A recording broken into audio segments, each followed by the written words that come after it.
सर्वोपप्लवरहितः प्रज्ञानघनः प्रत्यगर्थो ब्रह्मैवाहमस्मि।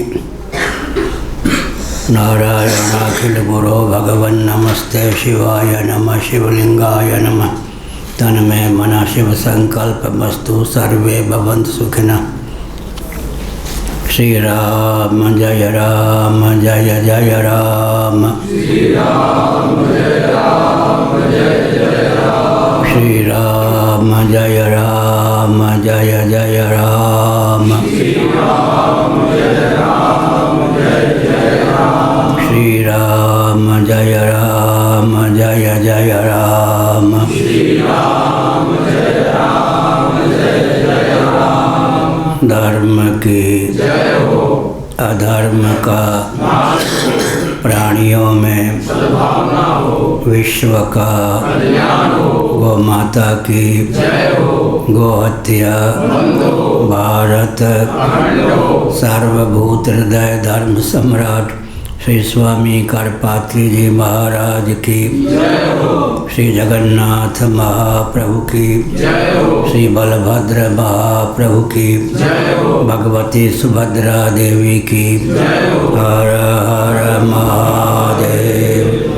चक्र सुदर्शन महाभाग की जय हो। नारायण वृंदावन बिहारी लाल की जय। श्री राम जय राम जय जय राम। श्री राम जय राम जय जय राम।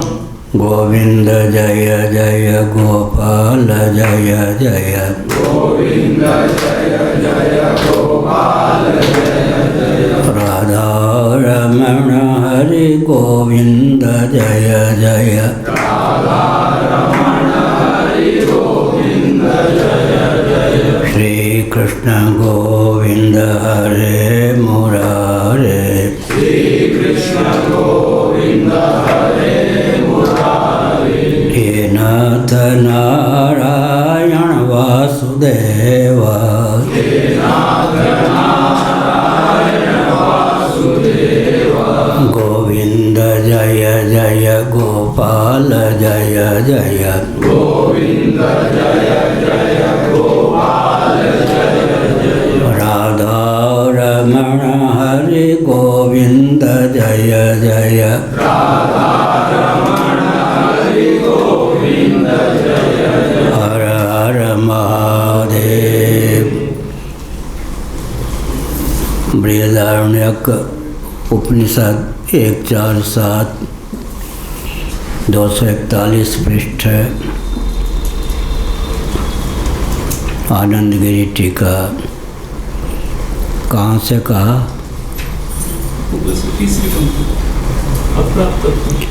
अप्राप्तत्वं व्यक्ति करोति उत्पाद्येति।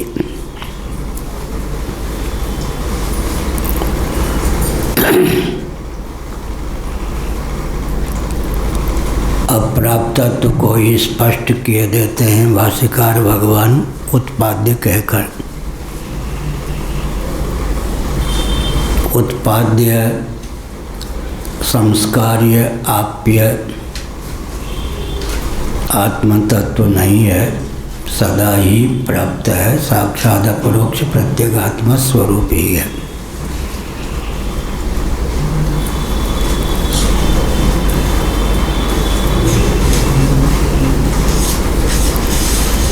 तद्व्यवधानेनैव व्यवधानमेव साधयति।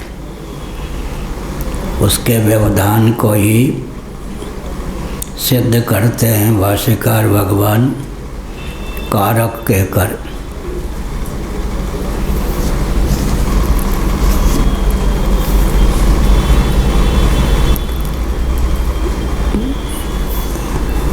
कौन से अच्छा 241 है ना? ठीक।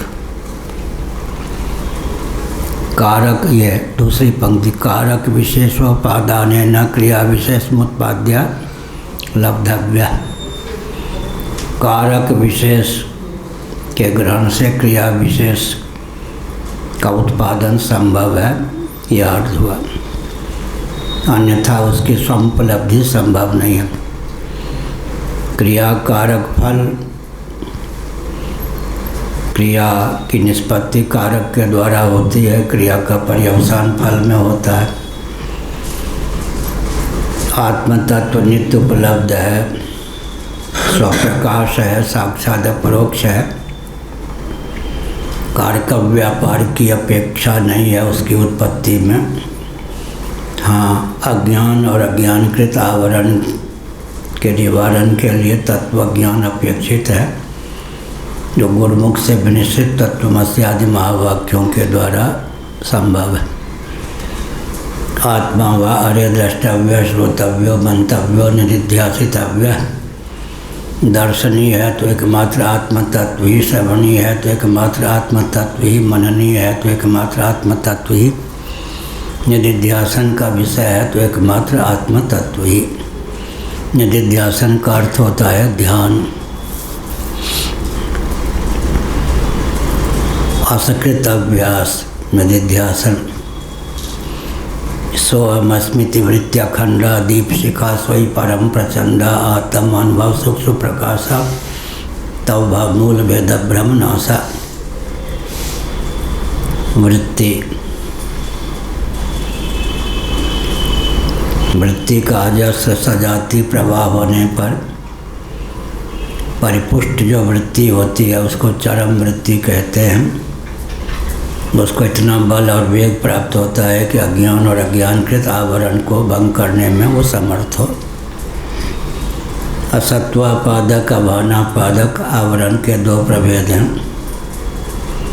किसी भी वस्तु के अस्तित्व का ही अपलाप कर देना असत्वापादक आवरण है, उसकी प्रतीति न होना अभानापादक आवरण है। अनात्म वस्तुओं के अनुरूप आत्ममान्यता होती है तो शुद्ध आत्म तत्व उद्भासित नहीं होता, फिर भ्रम होता है कि शुद्ध आत्म तत्व है ही नहीं। इसलिए कहा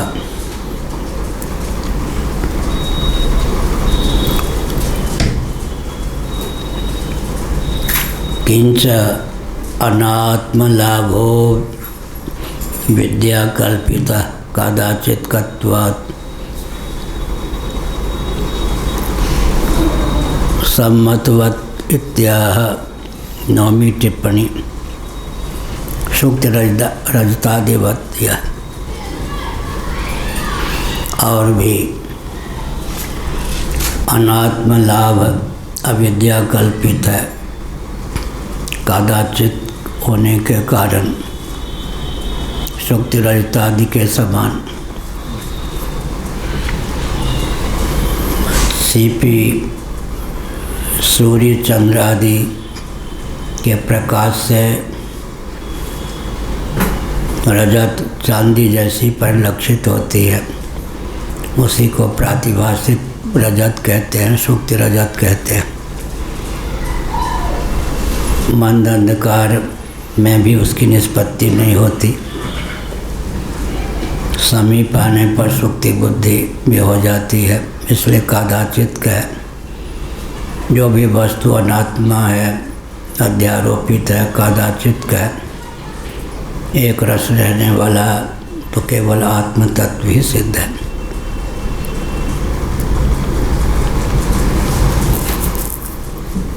आत्म तत्व का लाभ का अर्थ होता है स्वयं को सजाति विजाति स्वगत भेद शून्य देशकृत कालकृत वस्तुकृत परिच्छेद विमुक्त सद्घन सिद्धघन आनंदघन समझना। अनात्म वस्तुओं के अनुरूप किसी भी मान्यता को न पनपने देना, इससे बढ़कर और कोई लाभ नहीं। लेकिन उपाधियों से जो अतिक्रांत आत्म तत्व है उसमें बौद्धागम के समान कहीं असत्व बुद्धि न हो जाए, इसलिए आवश्यक है कि दृष्टा, श्रोता, मनता, ग्रहता, गंता, स्पष्टा आदि त्रिपुटी के शिरोभाग में जो सामग्री है उसका बोध हो। त्रिपुटी के शिरोभाग में जो सामग्री है उसमें आत्मबुद्धि होने पर फिर त्रिपुटी से जो अतिक्रांत तत्व है उसके अधिगम का मार्ग प्रशस्त होता है। कल परसों हमने उदाहरण दिया था श्रीमद्भागवत 12 स्कंद के अनुसार एक तेजो द्रव्य है, अग्नि तत्व है, तेज है, अद्भुत रूप होकर अध्यात्म नेत्र होकर अधिदेव आदित्य होकर उल्लसित है। ठीक इसी प्रकार वदन्ति तत्तत्त्वविदस्तत्त्वं यज्ञानम अद्वयम् ब्रह्मेति परमात्मेति भगवानिति शब्दते। श्रीमद्भागवत प्रथम स्कंद अध्याय 2 श्लोक 11। वदन्ति तत्तत्त्वविदस्तत्त्वं यज्ञानम अद्वयम् ब्रह्मेति परमात्मेति भगवानिति शब्दते। तत्ववेत्ता उसको तत्व कहते हैं जो अद्वय बोध स्वरूप ज्ञान स्वरूप है। प्रसंगानुसार लक्षण साम्य से वस्तु साम्य की दृष्टि होने पर भी प्रस्थान भेद से कोई ब्रह्म, कोई परमात्मा, कोई भगवान कहते हैं। गौड़ी संप्रदाय के अनुसार वेदांती उसे ब्रह्म कहते हैं, योगी उसे परमात्मा कहते हैं, भक्त उसे भगवान कहते हैं। लक्षण साम्य से वस्तु साम्य के कारण। दूसरी बात है कि अधिष्ठान की अनुगति अध्यस्त में होती है, उपादान की अनुगति उपादेय कार्य में होती है। निर्गुण निराकार ब्रह्म की सगुण निराकार में अनुगति होती है, निर्गुण निराकार सगुण निराकार ब्रह्म की सगुण साकार में अनुगति होती है। जैसे पृथ्वी में ऊपर के जो उपादान हैं जल, तेज, वायु, आकाश, अव्यक्त और अधिष्ठानात्मक उपादान आत्मा की भी अनुगति है, वैसे ही समझना चाहिए। मुक्तोप से पे ब्रह्म का विलोप सृष्टि दशा में भी नहीं होता। अनात्म वस्तुओं के अनुरूप आत्ममान्यता का त्याग कर आत्मानुरूप आत्मस्थिति का नाम भी मुक्ति है। श्रीमद्भागवत ने मुक्ति को इसी प्रकार परिभाषित किया है। मुक्ति हित्वा अन्यथा रूपम स्वरूपेण व्यवस्थिति, अन्यथा रूपम हित्वा स्वरूपेण व्यवस्थिति मुक्ति।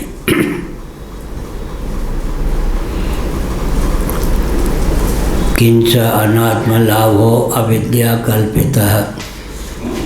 अनात्म वस्तु की जो उपलब्धि है, अनात्म वस्तु का जो लाभ है, वह अविद्या से ही कल्पित। अविद्या के योग से आत्म तत्व ही विविध अनात्मक प्रपंच के रूप में उल्लसित है, विलसित है। आकाश, वायु, तेज, जल, पृथ्वी, स्थावर जंगम प्राणी, पार्थिव प्रपंच सर्व रूपों में जो आत्म तत्व उल्लसित विलसित है अविद्या के द्वारा। कल बताया गया था कि भाष्य में और आनंद गिरी टीका में जिसको अविद्या कहा गया उसको हम विद्या माया समझें। दार्शनिक धरातल पर माया नहीं जो अविद्या नहीं जो दोनों का अर्थ कई होता है। प्रक्रिया दशा में दोनों में महान भेद होता है। माया कहते हैं विशुद्ध सत्वात्मिका प्रकृति को, पंचदशी का प्रथम प्रकरण। अविद्या कहते हैं मलिन सत्वगुण प्रधाना प्रकृति को। इस प्रकार से जीव अविद्या के वशीभूत होता है। ईश्वर एक रचई जग गुण बस जाके गुणों को वश में करके जगत की रचना करते हैं। जीव गुण के वशीभूत हो जाता है। अंतर इतना ही है, एक के वश में गुण होते हैं, एक गुण के वश में हो जाता है। बिंदु जी ने क्या लिखा? बिंदु जी हम में तुम में बस भेद यही, तुम नर मैं नर हूँ तुम नारायण हो। संसार तुम्हारे हाथों में, हमें संसार के हाथों में। बिंदु जी वृंदावन में हुए, खूब पहले चर्चित। आते हैं जाते हैं, सब सदा के लिए चर्चित नहीं रहते। क्यों नहीं रहते?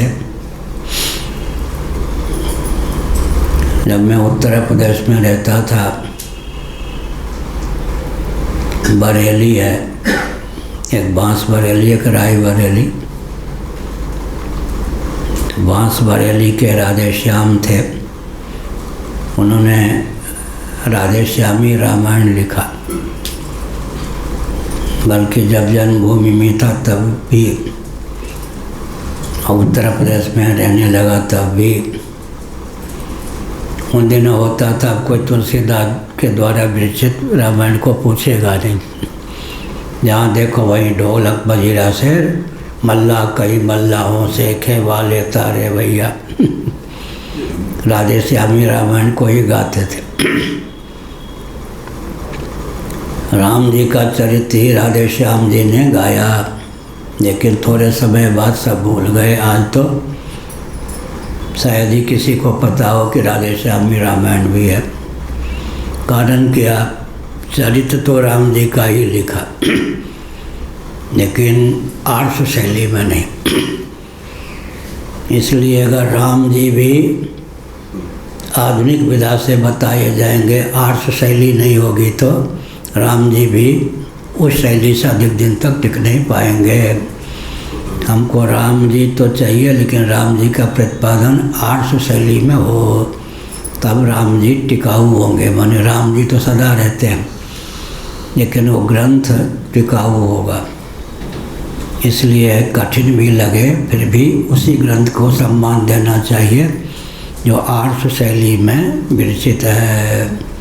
भले ही राम जी का चरित्र ही क्यों ना हो, वो राधे श्यामी ढंग से गाने पर ज़्यादा दिन टिकेगा नहीं। राम जी भी हों और आर्ष शैली में, वाल्मीकि रामायण महाभारत आदि, अध्यात्म रामायण आदि की शैली में राम जी के स्वरूप स्वभाव प्रभाव का वर्णन हो, तभी राम जी का चरित्र भी उस ग्रंथ के माध्यम से टिकाऊ होता है।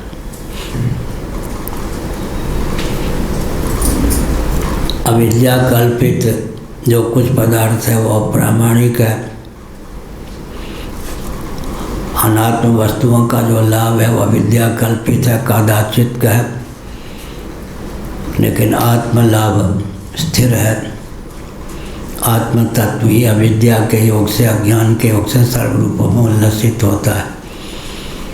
भगवान की उपाधि को विद्या कहते हैं, लेकिन भगवान शंकराचार्य और आनंद गिरी जी ने अविद्या ही माना। अर्थात बाध योग, योग्य जैसे विद्या है वैसा विद्या भी, तत्वता विद्या की भी विद्यमानता नहीं है। इस दृष्टि से विद्या को भी अविद्या कहना उचित है, परंतु अवान्तर भेद समझना चाहिए। यह दो ढंग से प्रतिपादन होता है। कार्योपाधि रयम जीवा, कारणोपाधि ईश्वर। कार्य कारणताम हित्वा पूर्णबोधो वशिष्यते। अंतःकरणोपाधिक या अंतःकरणावच्छिन्न चैतन्य का नाम जीव है।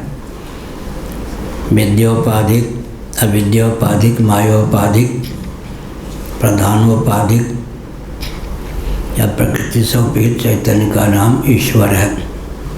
एक प्रक्रिया यह है। कार्योपाधि रयम जीव, कारणोपाधि ईश्वर। लेकिन सुसुप्ति में जब प्राज्ञ भावापन्न हम होते हैं, व्यष्टि अभिमान विगलित हो जाता है, तब हम ईश्वर कल्प हो जाते हैं। तद्भाव भावित, अतद्भाव अभावित, दो ढंग से बात बनती। अतद व्यावृत्ति हो गई, अतद व्यावृत्ति हो गई तो भटकना बंद हो गया। पार्श्व से अन्याय से तद्भाव भावित हो ही गए। दूसरा है कि अतद व्यावृत्ति भी हो गई, तद्भाव भावित भी हो रहे हैं बुद्धिपूर्वक। सोने में सुगंध है। सुसुप्ति अवस्था में गाढ़ी नींद में प्रयोग चल रहा है।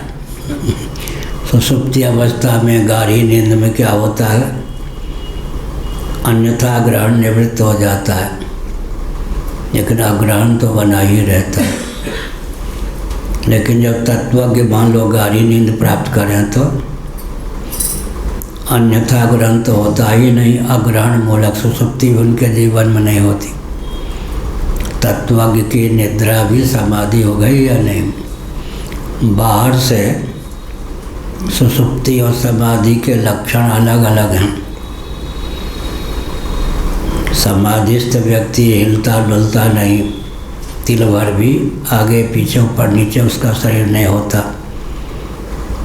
श्वास भी उसका क्या होता है, प्रज्ञा शक्ति से एकीभूत होकर निरुद्ध होता है। सुसुप्ति के अलग ही खर्राटे कई व्यक्ति इतने जोर से लेते हैं, दूसरा कोई कमरे में सो ही नहीं सकता। अच्छा ही है। विष्णु आश्रम जी ये सब सांस लेते थे, मोटे थे, ये हमसे तो हो ही नहीं सकता। ये जो पेट का हिस्सा यहाँ आ जाता था, फिर छोड़ते थे यहाँ चला जाता था। वो इतने तक कटवाट पहनते थे, कहीं उनको नींद लग जाए तो छत पर हम लोग खूब आनंद लेते थे, ऐसे धौंकनी के समान। हमसे तो ऐसा सांस लिए नहीं जाता। तो यह है सुसुप्ति और समाधि में अंतर है। प्राण से तादात्म्यपन्न हो जाए प्रज्ञा, अंतःकरण, बुद्धि, तब सुसुप्ति है। प्रज्ञा से तादात्म्यपन्न हो जाए प्राण तो समाधि है। तिल के ओठ में पहाड़ छिपा है क्या। एक में प्राण की प्रधानता है, एक में प्रज्ञा की प्रधानता है। प्राण से तादात्म्यपन्न हो जाए कौन, प्रज्ञा, बुद्धि, अंतःकरण, तब सुसुप्ति है। और अंतःकरण या प्रज्ञा से प्राण तादात्म्यपन्न हो जाए तब समाधि है। भगवान शंकराचार्य ने सुसुप्ति और समाधि की विभाजक रेखा पर प्रकाश डाला। हमारा स्वभाव है जिनसे जो चीज़ प्राप्त हो उनका नाम लेता हूँ मैं। ये नहीं कि मेरी देन है, मेरा अनुसंधान है।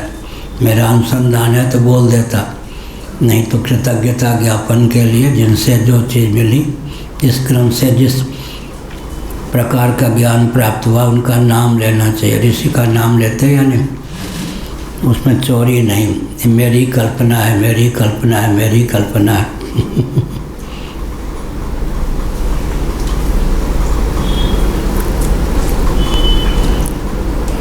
यही कहा किंच अनात्म लाभो अविद्या कल्पिता। अनात्म वस्तु का जो लाभ है वो अविद्या कल्पित है। कादाचित कत्वात्, क्योंकि कादाचित का अविद्या से जो उपलब्धि होती है स्थिर उपलब्धि नहीं होती। यह कहा संप्रतिवत घटपटादि के समान। किंच असाविद्या कल्पितो प्राप्त कल्पितो प्रामाणिकत्वा संप्रतिपन्नवत मिथ्यति कह दिया।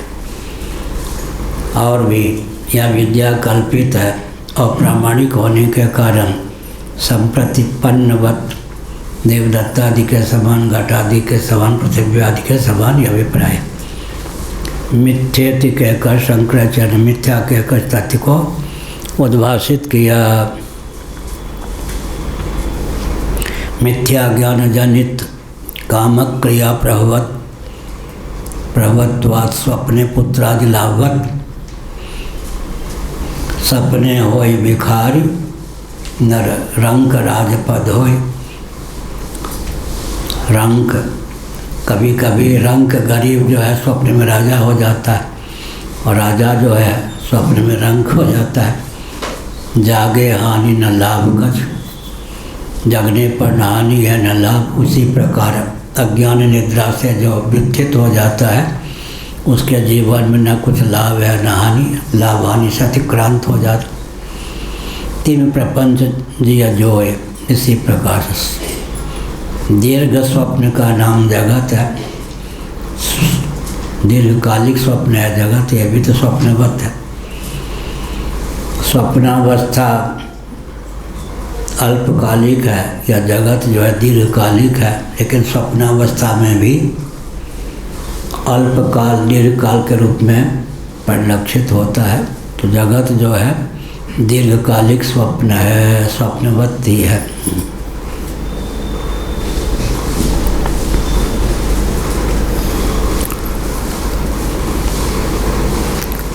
किंच सा विद्या कल्पित अप्रामाणिकत्वात्, या विद्या कल्पित है।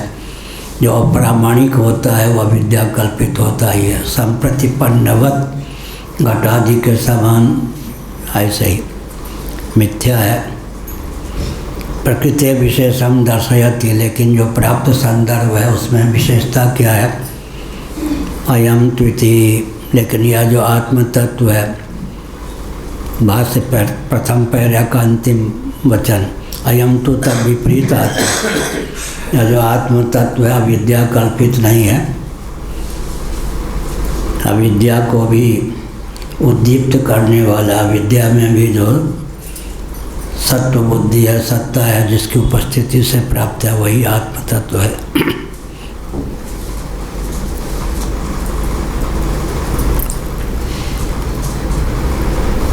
प्रकृति विशेषम दर्शयत हो गया। वैपरीत्यमेव स्फोरयति आत्मत्वात्, जो आत्मा है वो तो अनात्मा प्रपंच से अतिरिक्त ही है, व्यतिरिक्त ही है। आत्मनस्तरि नित्य लब्धत्व न तत्र लब्धत्व बुद्धि सात इत्याशंक्या नित्येति। नित्य ही, नित्य ये दूसरे पैरा, बस नित्य लब्ध स्वरूपत्वेपि सत्य विद्या मात्रम व्यवधानम। माना कि आत्म तत्व सदा प्राप्त ही है। अज्ञान से ही जिसकी अप्राप्ति होती है, ज्ञान मात्र से उसकी प्राप्ति हो जाती है। आत्म तत्व तो नित्य ही प्राप्त है, लेकिन अनात्म वस्तु के अनुरूप आत्ममान्यता के कारण या विद्या के कृत व्यामोह के कारण अप्राप्त सरीखा परिलक्षित होता है। आत्मनस्तरि नित्य लब्धत्व न तत्र अलब्धत्व बुद्धि स्यात्। अलब्धत्व बुद्धि क्यों होती है? इस पर कहा कि अज्ञान के कारण ही, उपाधि के अनुरूप आत्म तत्व को जानने के कारण ही असत्वापादक अभावनापादक आवरण की सिद्धि हो जाती है।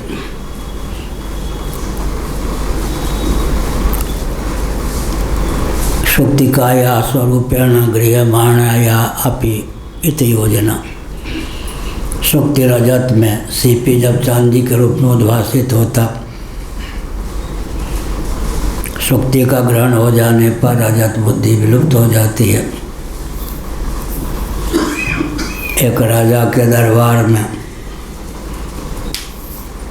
शुक्ति रजत आदि को सत्य सिद्ध करने वाले पंडित आए।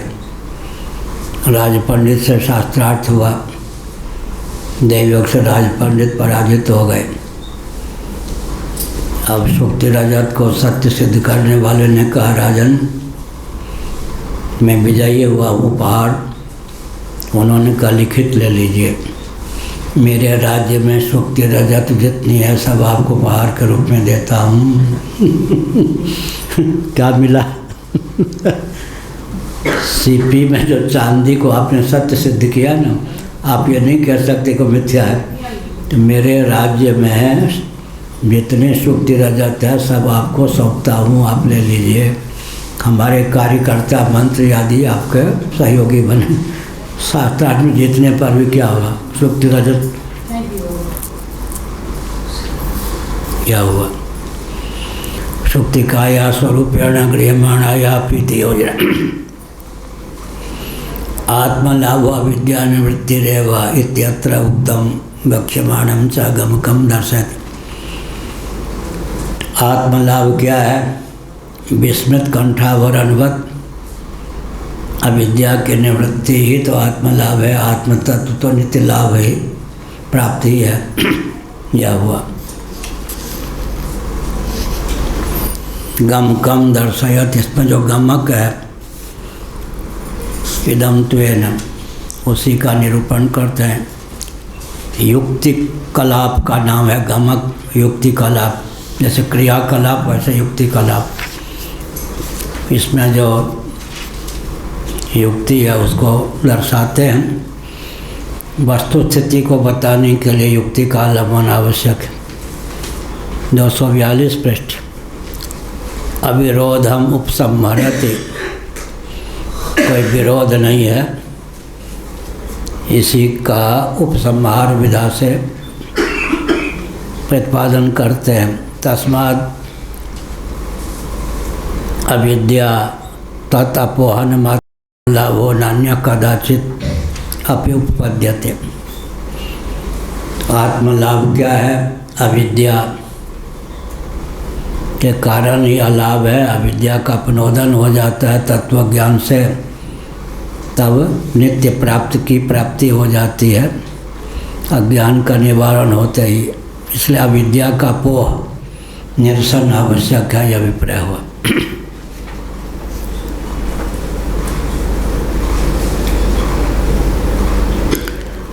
अविरोध, अविरोधम उपसंहरति तस्मात् तयोरेकार्थत्वेपि कथम अनुविन्देत इति मध्ये प्रयुज्यते तत्र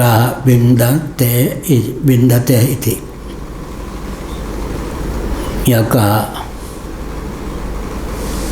तस्मात् आत्मलाभे ज्ञानात् अर्थांतर साधनस्य अनर्थक्यम वक्ष्यामः।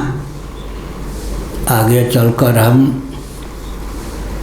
आत्मलाभ हो जाने पर अन्य कुछ लाभ शेष नहीं रहता, सबका लाभ हो ही जाता है। इस तथ्य को हम उद्भाषित करेंगे। अन्य जो कुछ है वो अनर्थ मूलक ही है, अविद्या की है, यह कहा।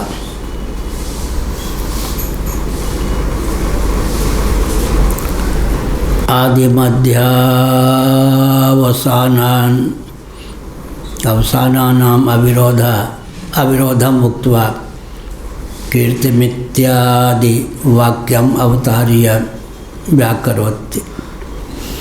आदि मध्य और अंत में आत्म तत्व ही है, न होने का तो केवल विभ्रम है। इस तथ्य का प्रतिपादन कर दिया। अब उसकी व्याख्या करते हैं गुणेत्यादि ना। दूसरा पैराभाष्य, गुण विज्ञान फलम इदम उच्यते।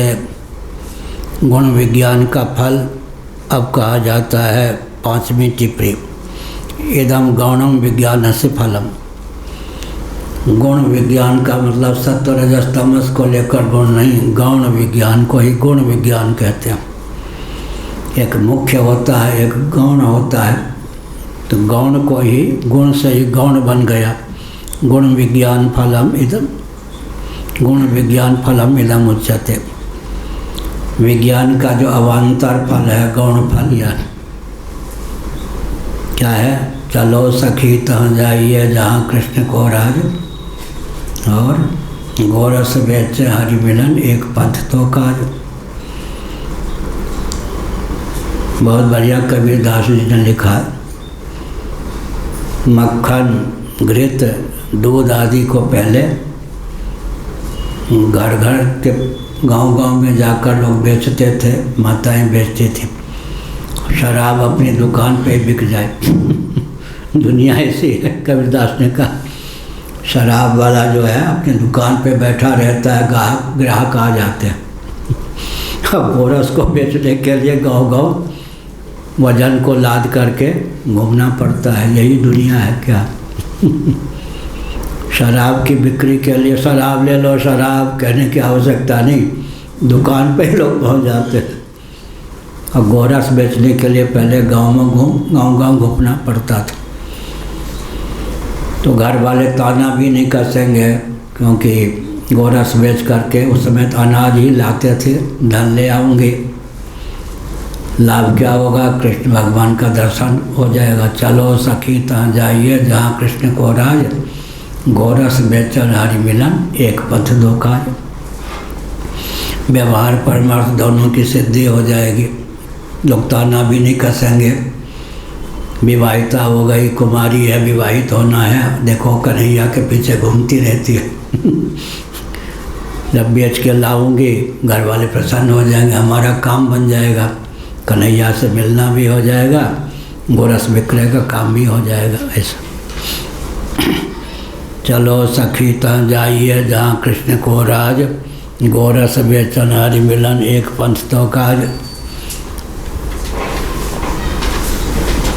हो ही जाता है, सुसुप्ति का आनंद भी ले लें, पाठ भी हो जाए, एक पंथ तो काज।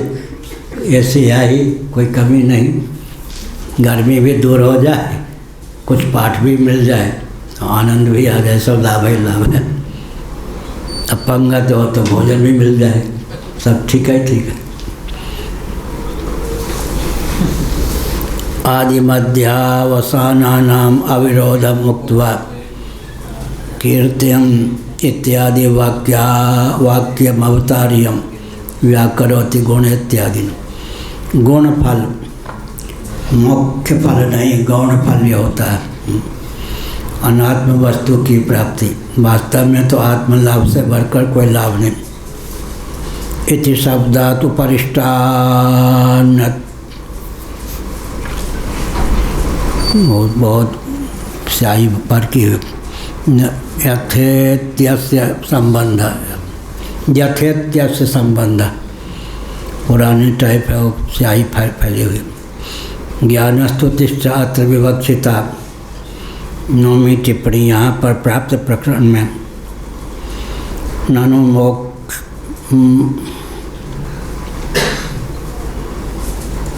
फल आत्मज्ञानानुकूलम तस्य हुआ। ज्ञान के फल को यहाँ पर कहा गया है। ज्ञानिनाम ईदृश फल स्वानभिलषिता त्वात् इति द्रष्टव्यम। ज्ञानियों को यही फल प्राप्त होता है क्या? अज्ञान की निवृत्ति हो जाने पर ज्ञान मात्र से मृत्यु, जड़ता, दुख से अतिक्रांत जीवन की सब उपलब्धि हो जाती है। स्वयं को सच्चिदानंद समझते हैं और एक एक घटपट आदि के बोध की आवश्यकता नहीं। सामान्य रीति से आत्मविज्ञान से सर्वविज्ञान हो ही जाता है, यह अभिप्राय। सर्वम विज्ञातम भवति कस्मिन् विज्ञाते सर्वमिदं विज्ञातम भवति, यह कहा।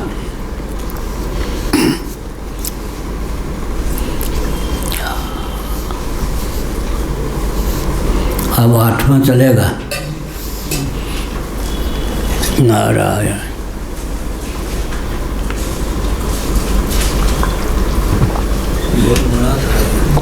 हाँ, बहुत बड़ा था, पार घाट हो गया, कई पृष्ठों का था। हाँ, तदेतत् प्रेयः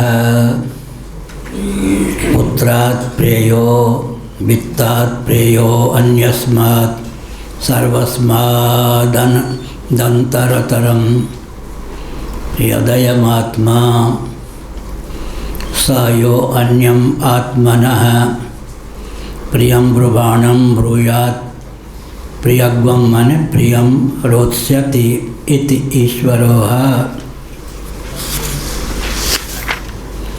तथैव स्यात् आत्मानमेव प्रियमुपासीत स य आत्मानमेव प्रियमुपास्ते न हास्य प्रियम प्रमायुकम भवति।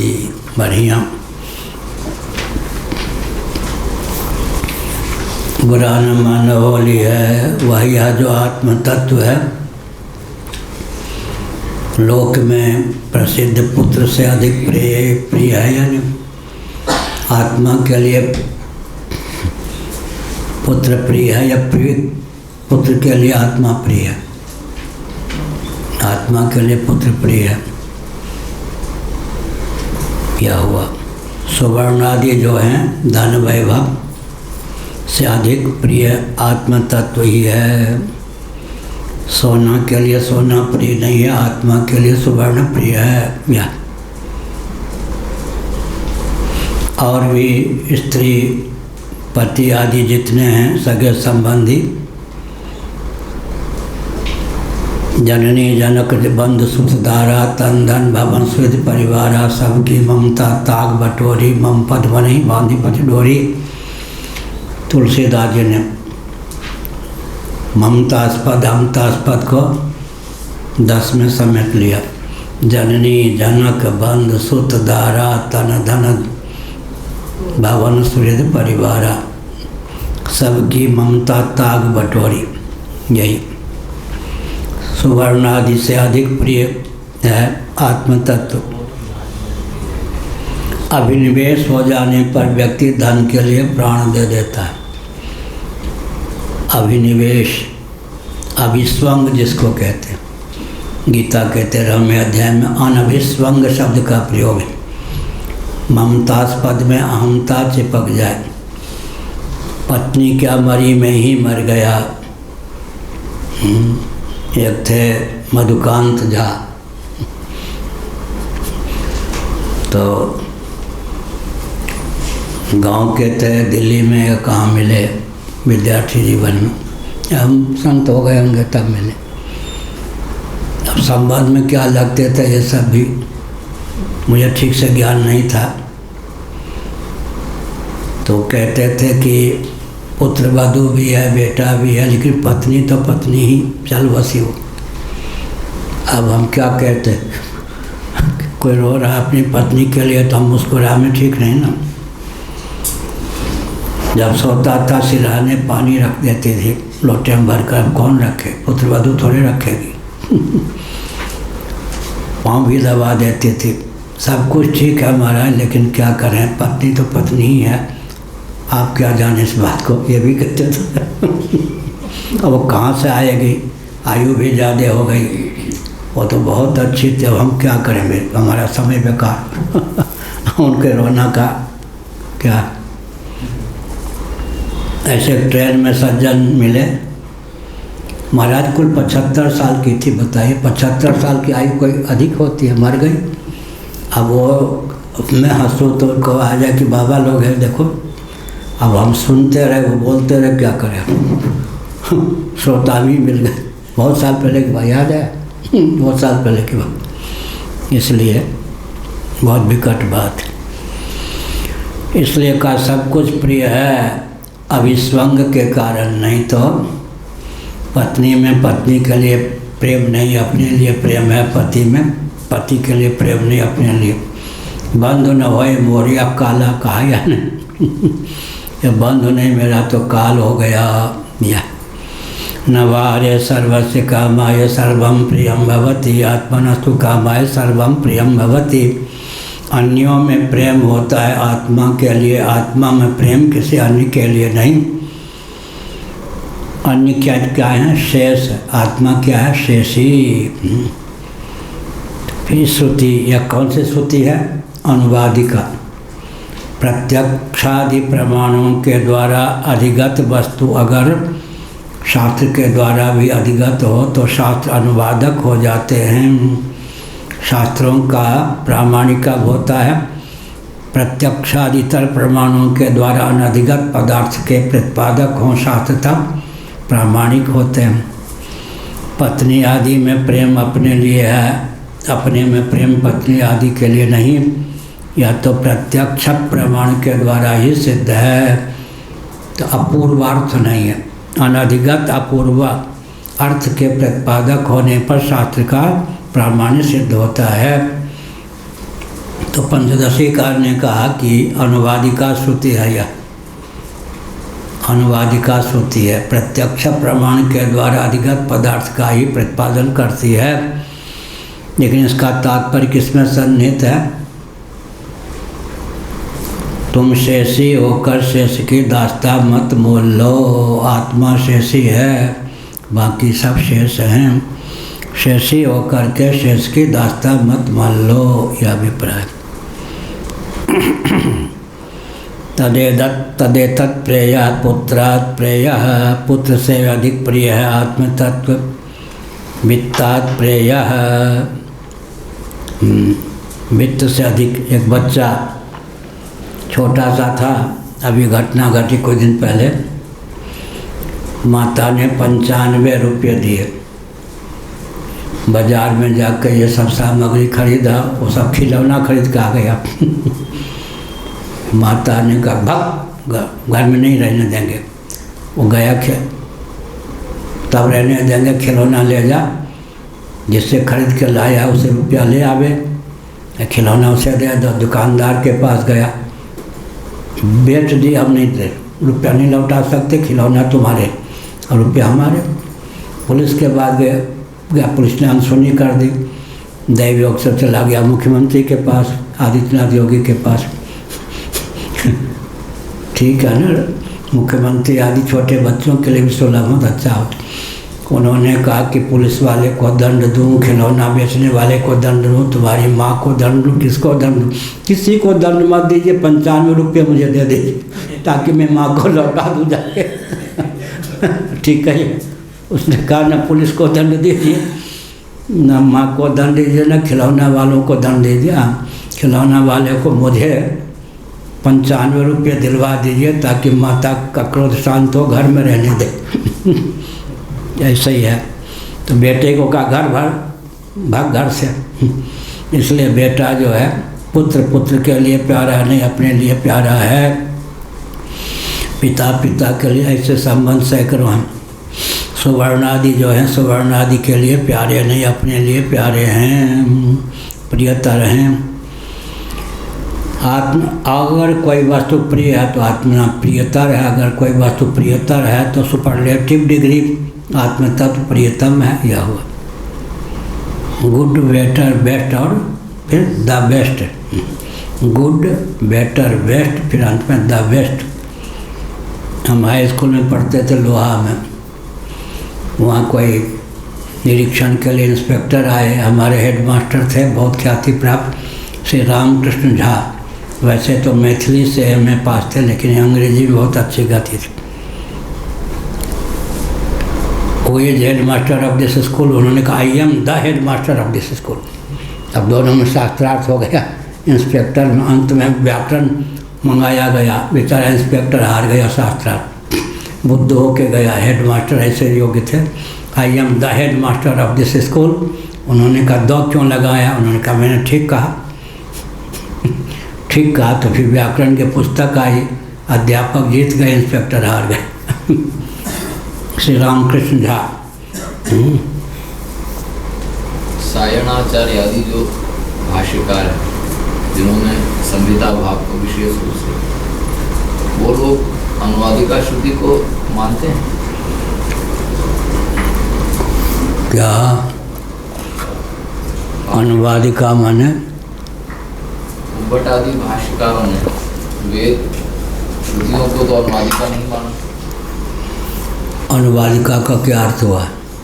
जो प्रत्यक्षादि प्रमाणों से सिद्ध है, तो कहते हैं कि प्रत्यक्षादि नहीं, वो ऐसा है ना कि पूर्व मीमांसा उत्तर मीमांसा का प्रारंभ किससे होगा?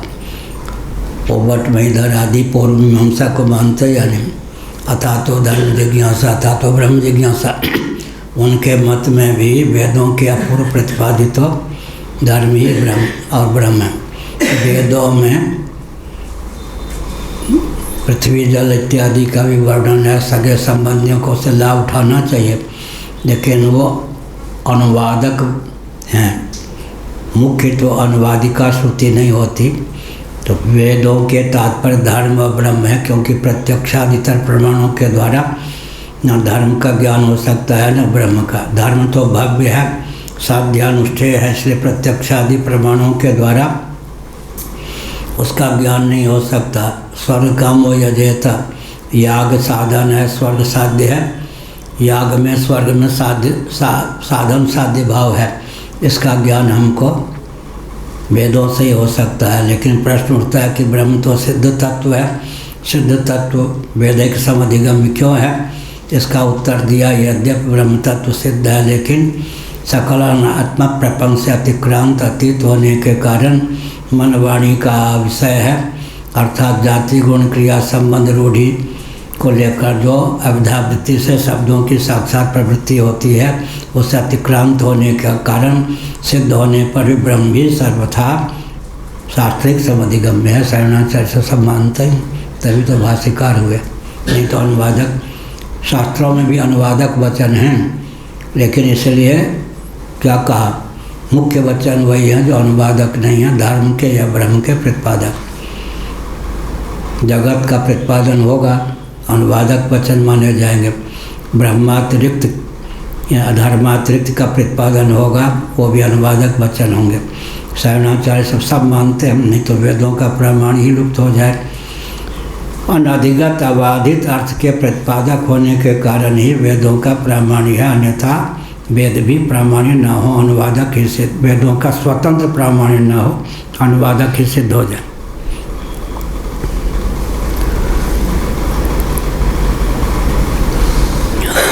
तदेतत् प्रेय पुत्रात् प्रेय, पुत्र से प्रेय है, अधिक प्रिय।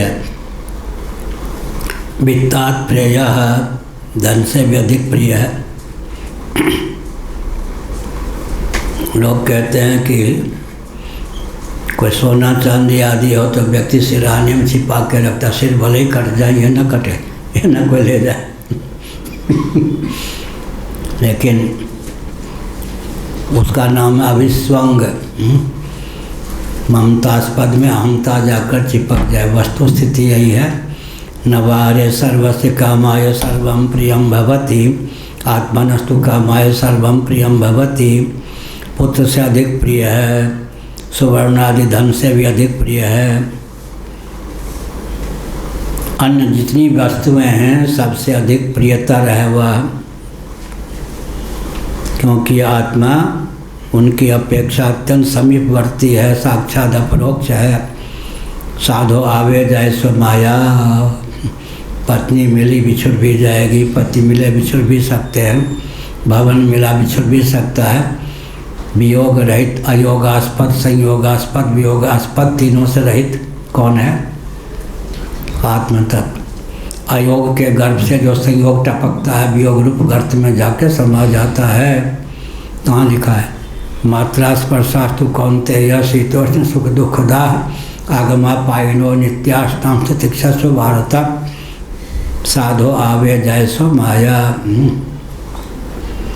एल्पेन गेल्पेन बटे बिलेल्पेन, जो आएगा वो जाएगा। आत्म तत्व न आता है न जाता, न प्राप्य है, न संस्कार्य है, न विकार्य है, नित्य प्राप्त है, साक्षात अपरोक्ष अविकृत विज्ञान, अविक्रिय विज्ञान घन है। यह का तदेतत् प्रेय पुत्रात् प्रेयो वित्तात् प्रेयो अन्यस्मात् सर्वस्मात् अंतरतरम। सबसे प्रत्यक होगा, जो सबसे प्रत्यक होगा वो पराग की अपेक्षा अधिक प्रिय होगा। पराग माने बाह्य, प्रत्यक माने अभ्यंतर। प्रत्यगात्मा क्यों कहा? देश से प्रत्यक कौन है? इंद्रिय। इंद्रियों से प्रत्यक कौन? मन। मन से प्रत्यक कौन? बुद्धि। बुद्धि से प्रत्यक कौन? चिदाभास। चिदाभास से प्रत्यक कौन है? आत्मतत्व। बुद्धि से चिदाभास प्रत्यक है, पराग कल कह चुके। लेकिन बुद्धि से भी क्या कहा?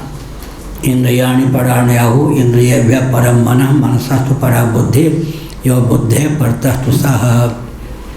रूपम दृश्यम लोचनम दृक् तदृश्यम दृक्तु मानसम दृश्याधिवृत्तयः साक्षी दृग्यव न तो दृश्यते। यह हुआ सबसे अंतरंग। अन्नमय से अंतरंग कौन है? प्राणमय। प्राणमय से अंतरंग कौन है? मनोमय। मनोमय से अंतरंग कौन है? विज्ञानमय।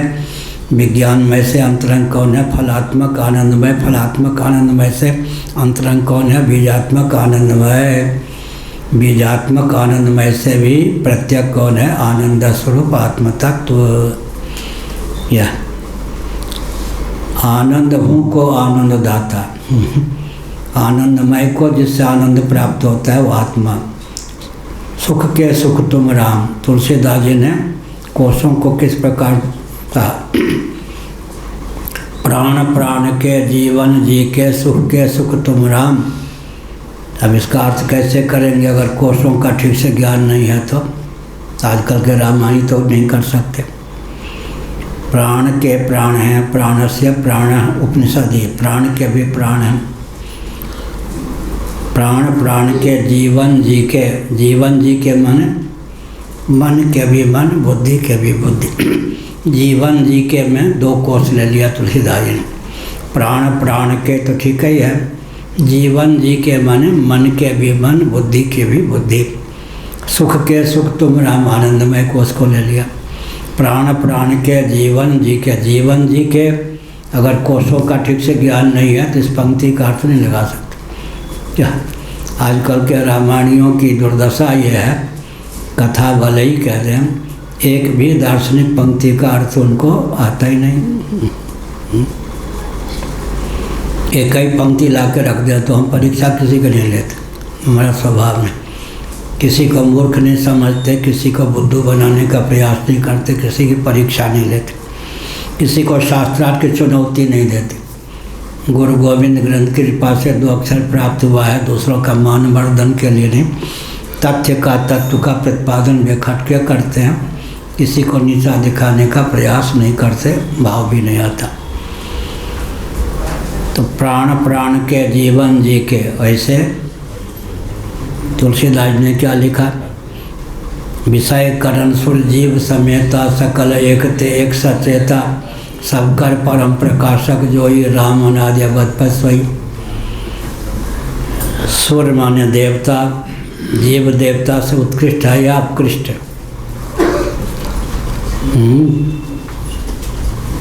क्यों? देवता आवे तो देवता को हम प्रणाम करेंगे, अब हमको देवता प्रणाम करेंगे। व्यवहार में मनुष्य भावापन्न होने के कारण देवता को हम प्रणाम करेंगे। भगवान भी अवतार लेते हैं, देवताओं को नमस्कार करते हैं, लोक संग्रह न बिगड़े। लेकिन देवता अगर है ठक्कर दिखावे तो देवाभिमानी जो देवता हैं वहीं ठक्कर दिखावे तो वो हारेंगे या हम हारेंगे? वो हार जाएंगे। क्यों हारेंगे? कोई जीव ही कर्मोपासना के फलस्वरूप देव शरीर को प्राप्त करता है, तो जीव का जो अपना स्थान है, आसन से मत डोल ले, देवताओं से ऊपर है या नहीं? हम नाम ले लेंगे तो फिर दूसरे ढंग से बोलना पड़ेगा। मन के देवता कौन है? चंद्रमा। बुद्धि के देवता ब्रह्मा। चित्त के देवता विष्णु वासुदेव क्षेत्रज्ञ। और अहम के देवता तब तो ब्रह्मा विष्णु महेश से भी आप ऊपर हो गए, यही लोग कहेंगे। तो लीला पूर्वक ब्रह्मा विष्णु महेश कर्णक ग्राम के अधिदेव भी होते हैं, यही कहेंगे ना, लीला पूर्वक। अब वैसे अच्छा, विधि हरि शंभु नचावन हारे, रामानु संप्रदाय वाले रामचरितमानस नहीं पढ़ते। विष्णु से बहुत ऊंचा कह दिया राम जी को, रामचरितमानस फटकने नहीं देते। रामानंदी रामचरितमानस का पाठ करते, श्री रामानु संप्रदाय वाले रामचरितमानस से बहुत चिढ़ते हैं। बताओ, विधि हरि शंभु नचावन हारा, हमारे विष्णु को भी नहीं छोड़ा। तो यहाँ पर भी कर्णक ग्राम के जो देवता हैं ब्रह्मा विष्णु महेश हो गए या नहीं? तो जीव का स्थान आसन से मत डोल रहे तो हैप्पी मिलेंगे, तो इसके नाम पे नास्तिकता न पले। तो लीला पूर्वक वो कर्णग्राम के देवता भी होते हैं, कर्णग्राम और जीव से भी अतीत ऐसा मानेंगे। लेकिन जीव का जो उपाधिक धरातल पर स्थान है वो भी किससे हद तक उत्कृष्ट है? देवताओं से। क्योंकि कोई जीव ही कर्मोपासना के फलस्वरूप देवता होता है।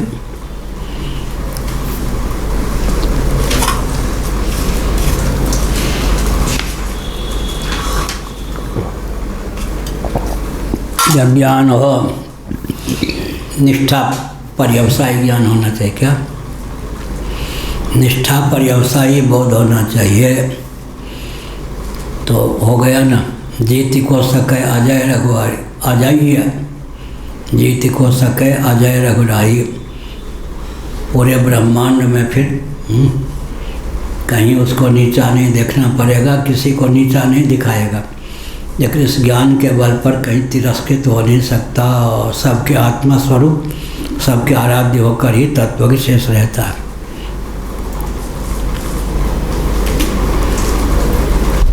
तो एक तदेतत् प्रेयः पुत्रात् प्रेयो वित्तात् प्रेयो अन्यस्मात् सर्वस्मात् अन्यतर अंतरतरम सबसे प्रत्यक है। यदयमात्मा जो यह आत्मा है, स यो अन्यमात्मना प्रियम ब्रुवाणम ब्रूयात् प्रियम रोत्स्यति इति।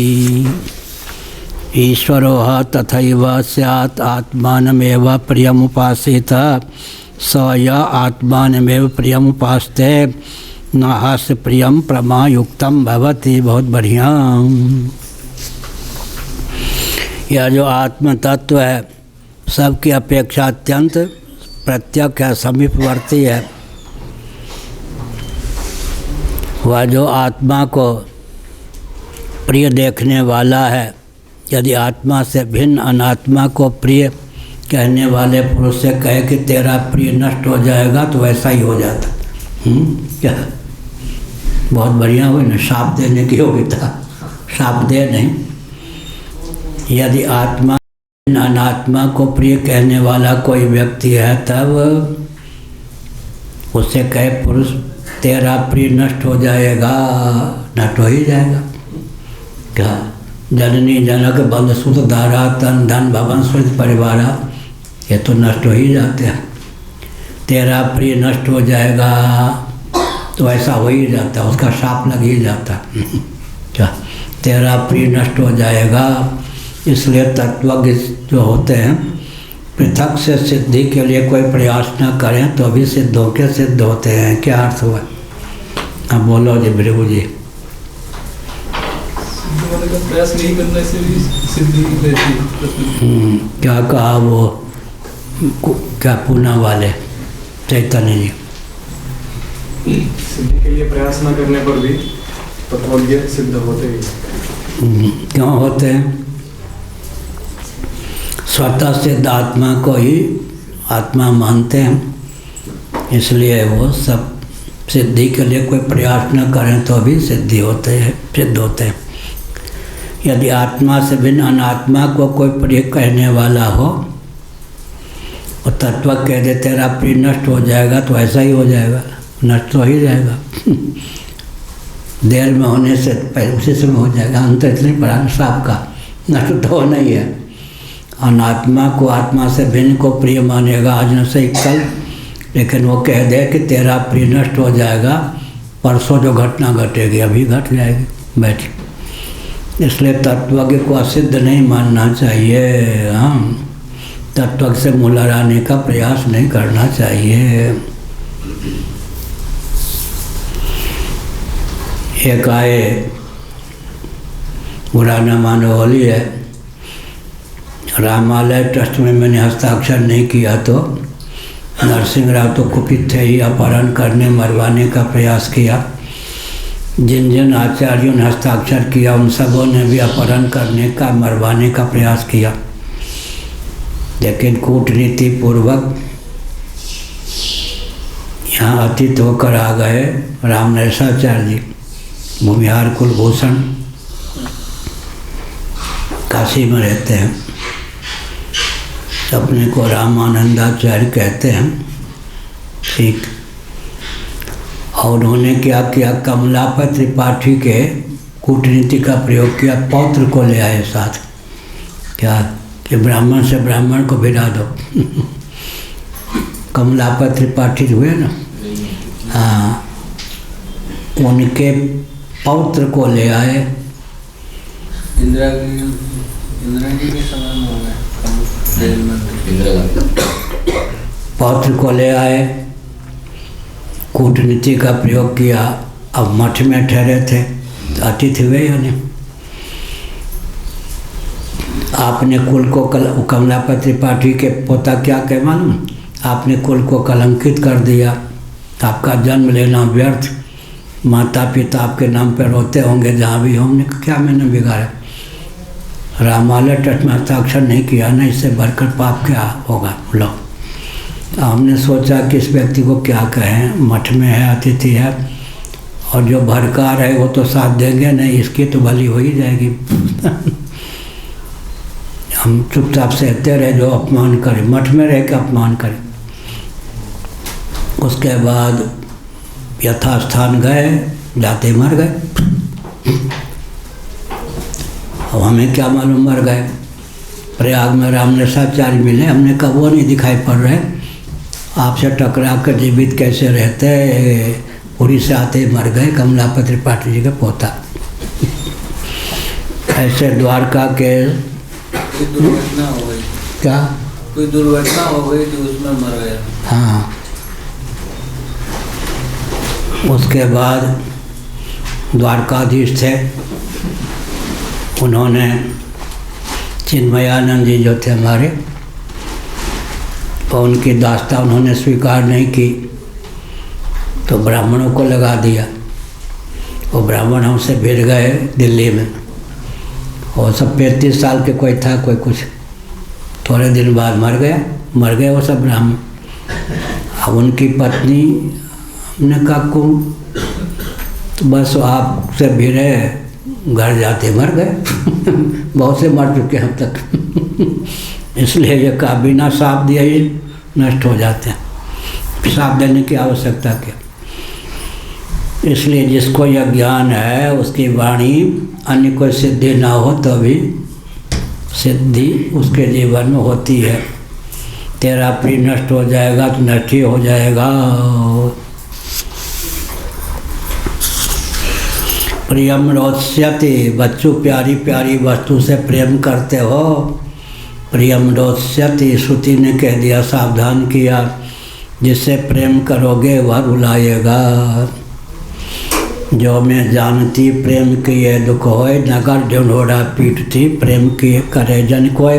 वो तो श्री कृष्ण से प्रेम था, अच्छी बात, लेकिन जो नश्वर है उससे प्रेम करेंगे तो प्रिय वियोग होगा। अयोग के गर्भ से जो संयोग टपकता है, वियोग रूप गर्भ में जाके वो संयोग समा जाता है। अयोगास्पद जब संयोगास्पद बनता है तो आज न से कल वियोगास्पद हो ही जाता है। क्या हुआ? क्योंकि वह ऐसा कहने में समर्थ है। कौन? जो आत्मा को ही प्रियतम समझता है, अनात्म वस्तु से उपरत हो गया, उसके जीवन में न चाहे तो भी सिद्धि वह प्राप्त होती है कि वह अगर कोई अनात्म वस्तु में चिपका हुआ व्यक्ति उससे भिड़ जाए, वो कह दे तेरा प्रिय तुमको नष्ट हो जाएगा, तेरा प्रिय तेरी आंखों के सामने बिछुड़ जाएगा, वियुक्त होगा, हो ही जाएगा, समर्थ है। ऐसी स्थिति में जो भी अनात्म वस्तुएं हैं उनमें हमता ममता का त्याग कर आत्मा जो पर प्रेमास्पद है तो किवाड़ से दूर बैठें ताकि आने वाले खोल सकें। आत्मा को ही उपासना करे।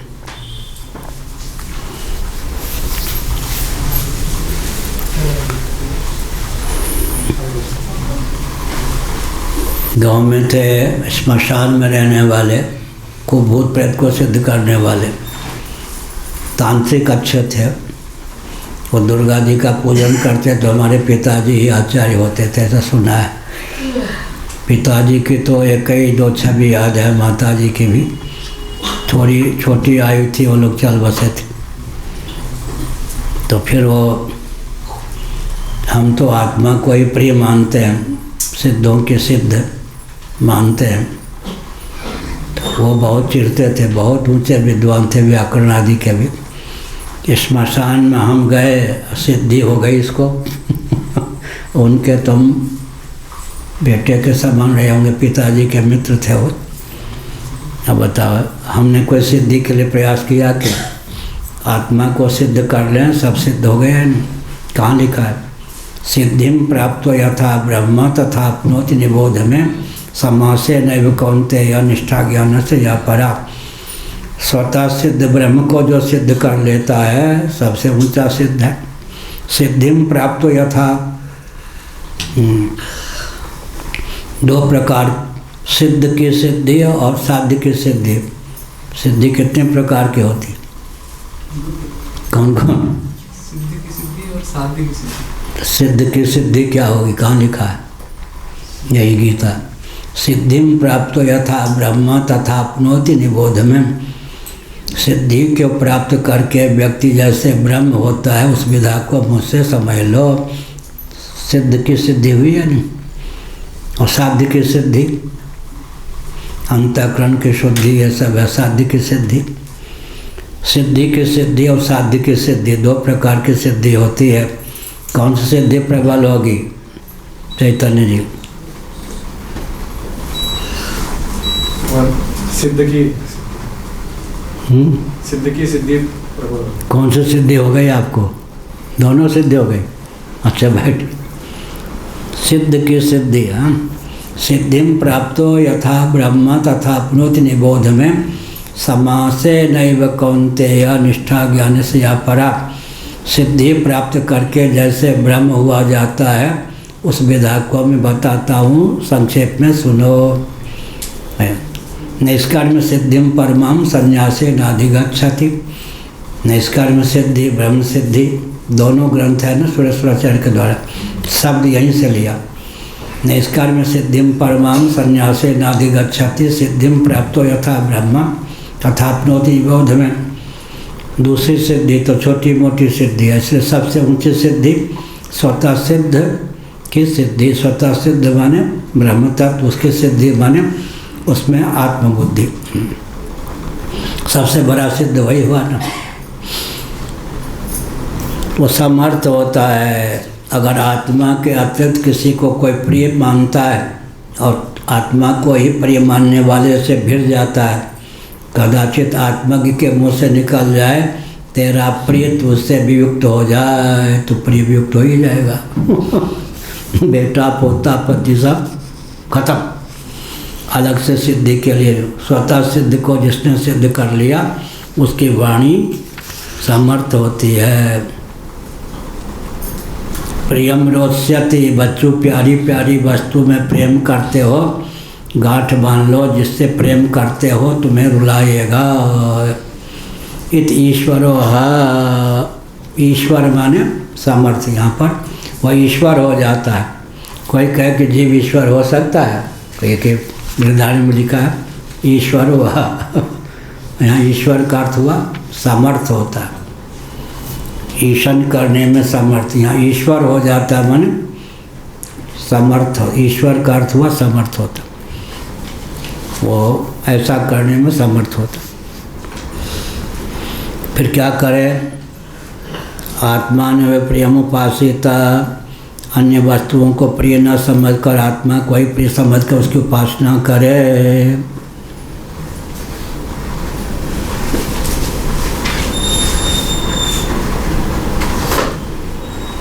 अब देखो आगे बढ़िया है।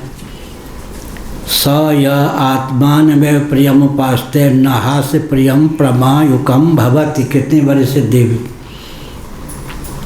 जो पुरुष आत्मा रूप प्रिय की उपासना करता है, आत्मा ही प्रिय है, अन्य लौकिक पदार्थ प्रिय नहीं हैं, अप्रिय हैं, ऐसा निश्चय करके जो चिंतन करता है, जिसकी अनिष्ठा परिपक्व हो गई, उसका अत्यंत प्रिय मरणशील नहीं हो सकता। वो जिससे प्यार करेगा वो नहीं मरेगा, तो सात बालों को लाभ होगा या नहीं?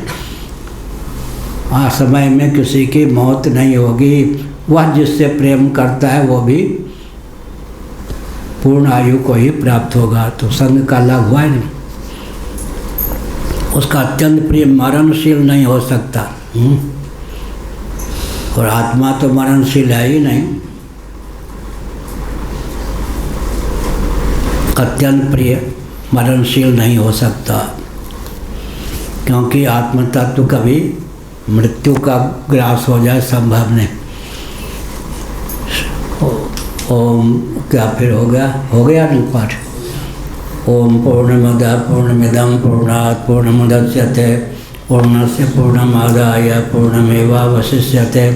ओम शांति शांति शांति। पांडे जी क्या लाभ होता है इस पाठ से? नमक परोसने में हाथ कांपता है।